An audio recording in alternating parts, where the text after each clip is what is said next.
Halo guys, welcome back again to my channel bersama saya Hansen di sini, dan seperti biasanya setiap harinya saya akan buatkan video seputar cryptocurrency. So bagi kalian yang tertarik seputar cryptocurrency, boleh aja langsung bantu saya like dan juga subscribe.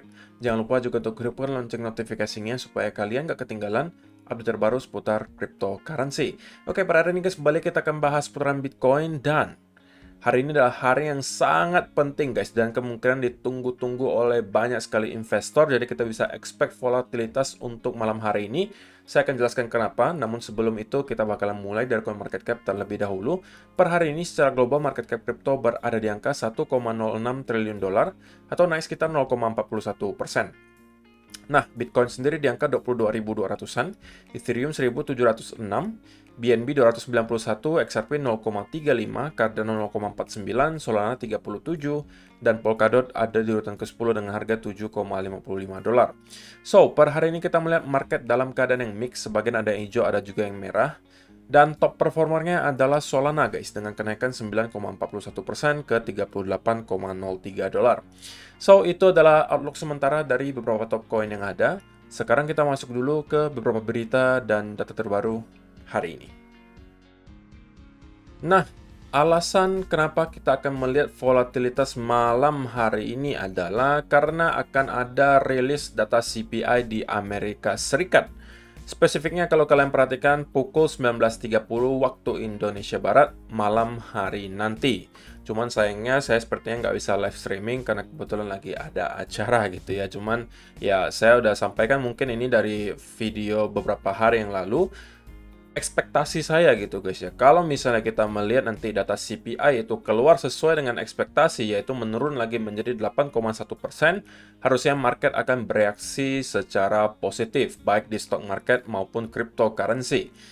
Tapi sebaliknya, kalau kita melihat data CPI-nya keluar masih persis di 8,5 atau bahkan meningkat menjadi 8,6 atau 8,7, sebaliknya, market kemungkinan besar akan kembali tertekan. Jadi sedikit banyak itu adalah ekspektasi saya terhadap data CPI yang nanti malam akan keluar. Jadi tergantung nanti datanya seperti apa.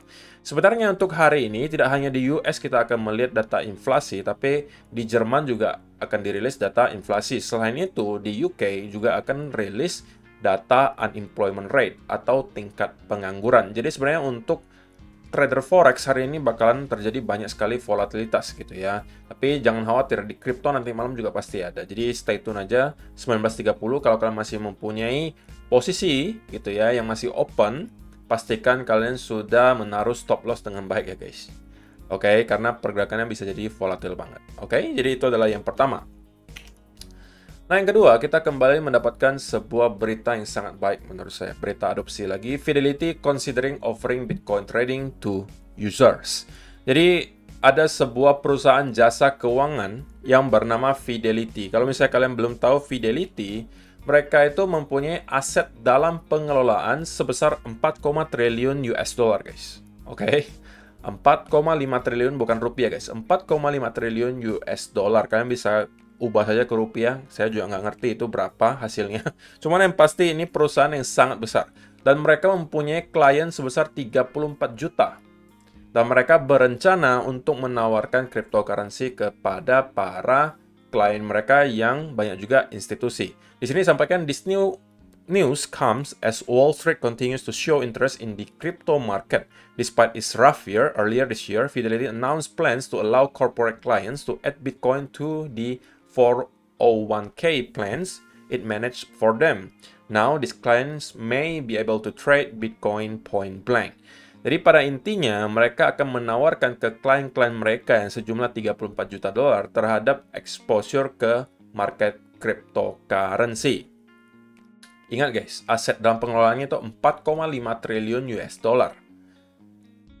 Anggap saja 5% dari itu dimasukkan ke kripto. Kalian bisa hitung sendiri berapa jumlahnya dan efeknya seperti apa.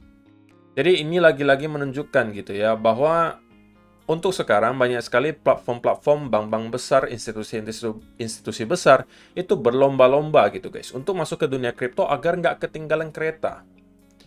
Dan ini kembali membuat saya lebih confidence gitu ya untuk nge-hold crypto secara jangka panjang. Ya walaupun sekarang mungkin kita masih berada dalam keadaan bear market, tapi ketika nanti kita udah kembali ke bull cycle berikutnya, ya kita kemungkinan besar akan mendapatkan kenaikan yang signifikan lagi. Karena untuk cycle berikutnya, kita melihat yang masuk ke kripto itu udah hampir semuanya. Mulai dari para institusi, mulai dari para bank-bank besar, mulai dari para petinggi-petinggi negara, semuanya udah ikutan masuk gitu. Pada nggak mau ketinggalan kereta. Dan ya, ekspektasi saya dalam 1-2 cycle berikutnya, kita sudah akan melihat adopsi massal mulai terjadi. Gitu ya, dimana kripto sudah mulai mainstream digunakan di mana-mana, dan itu tentunya akan membuat harganya meroket luar biasa tinggi. Menurut kalian, bagaimana nih guys? Apakah berita ini menggembirakan buat kalian atau kalian merasa biasa aja gitu ya Fidelity masuk ke dunia kripto? Silahkan kalian kasih komentar kalian di kolom komentar di bawah. Nah, kemudian sebelum kita masuk ke chart, sekali lagi guys, masih ada event kalian bisa mendapatkan bonus 10% secara gratis dengan hanya deposit di BingX gini guys. Ini ada event yang berakhir 7 hari lagi, di mana kalian bisa mendapatkan bonus sebesar 10%. Kalau misalnya kalian menyelesaikan tugas yang disediakan di sini. Nah, kalau misalnya kalian deposit 100 USDT, kalian bisa dapat 10 USDT kalau kalian menyelesaikan volume trading 6.000. Dan seterusnya, kalian bisa mendapatkan hingga 2.000 USDT atau kurang lebih 30 jutaan rupiah sebagai bonus kalau kalian deposit 20.000 USDT dan menyelesaikan trading volume 2,5 juta. Jadi, silakan kalau misalnya kalian belum mendaftar dan belum punya account BingX, kalian bisa langsung aja daftar dengan link yang ada di kolom description box di bawah. Kalau kalian mendaftar dengan link tersebut, selain kalian bisa mengikuti event ini di mana ada bonus deposit 10%, kalian juga berkesempatan memenangkan reward hingga 6 jutaan rupiah. Jadi, tunggu apa lagi? Langsung aja klik link yang ada di kolom description box di bawah. So, itu adalah beberapa data dan berita hari ini yang pengen saya sampaikan untuk kalian guys. Sekarang kita masuk ke chart, dan saya pengen mulai dari ya update untuk beberapa hal yang udah pernah kita bahas sebelumnya guys. Mungkin dari US Dollar Index dulu ya. Di mana US Dollar Index so far sesuai dengan yang sudah kita ekspektasikan kemarin, di mana pada saat itu kita bahas bahwa US Dollar Index itu membentuk potensial rising wedge, kemudian kita udah breakdown dan retest di sini. Dan itu adalah pertanda yang baik, dan kita kemungkinan akan mendapatkan drop berikutnya ke bawah. So far so good, dan saya belum melihat adanya tanda-tanda bahwa para bulls udah start kembali dominance di sini, yang pada artinya kita kemungkinan bisa mendapatkan pelanjutan ke bawah, walaupun tentunya kita bisa aja kembali mendapatkan koreksi dulu gitu ya, sebelum pada akhirnya kita kembali menyentuh ke area major trendline di sini, yang merupakan target saya gitu ya untuk sementara. Kalau ternyata kita mampu break dari sini, itu tentunya akan menjadi berita yang sangat baik, karena bisa jadi kita akan melihat US Dollar Index akan mendapatkan koreksi yang cukup dalam jangka waktu yang lebih lama, dan itu bisa jadi adalah berita baik untuk stock market dan juga kripto. Tapi kalau kita hanya menyentuh ke sini dan kemudian bounce, ya berarti yang kita lihat sekarang terjadi di kripto dan juga stock market itu hanya sekedar relief rally gitu ya. Dan untuk S&P 500 sendiri juga sesuai dengan yang sudah kita expect kemarin, di mana kita udah pernah bahas bahwa kita kemarin tuh menyentuh ke area major support sekaligus ada area trendline di sini. Terlebih lagi kalau kita zoom in ke 1 hour chart, memang cenderung ada potensial double bottom, oke, yang sudah kita break, dan kemudian kita menuju lagi ke area resistance sekarang di sekitaran $4.100, oke. Nah, kelanjutannya kemana? Nah, tergantung nanti data CPI dan kawan-kawan guys, oke. Nanti kalau data CPI-nya keluar sesuai dengan ekspektasi di mana menurun lagi ke 8,1, saya bisa melihat S&P 500 mulai kembali start merangkak naik lagi dan menuju kemungkinan ke area trend lagi di sekitaran $4.200-an. Oke, kalau kita sampai mampu break di atas trendline ini, tentunya itu adalah sebuah berita yang sangat baik karena bisa jadi kita sudah menyelesaikan koreksi di sini, oke, dan kita akan kembali mendapatkan push lagi ke atas. Oke, tapi itu masih terlalu jauh untuk dibahas sekarang gitu ya. Untuk sementara ya tentunya kita masih expect semua ini hanya sekedar relief rally gitu ya. Tapi kalau misalnya kita mampu break dari major trend ini, tentunya bisa jadi senario bahwa ini adalah relief rally mempunyai probabilitas terinvalidasi gitu ya.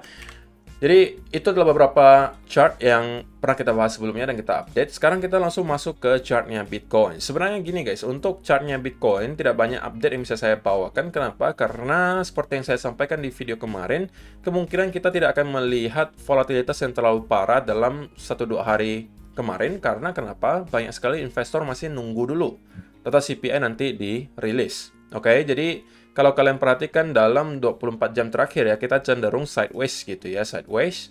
Dan masih sama aja dengan penjelasan saya di video-video kemarin gitu ya. Dimana kita mendapatkan adanya indikasi bearish divergence di sini, oke? Yang menunjukkan bahwa bullish momentum itu memang udah start untuk berkurang. Tapi guys, yang perlu kalian ingat untuk hari ini, penentunya adalah kemungkinan besar CPI, gitu ya. Jadi yang akan menentukan arah market berikutnya nanti adalah data CPI gitu ya. Terlepas dari teknikal kita seperti ini.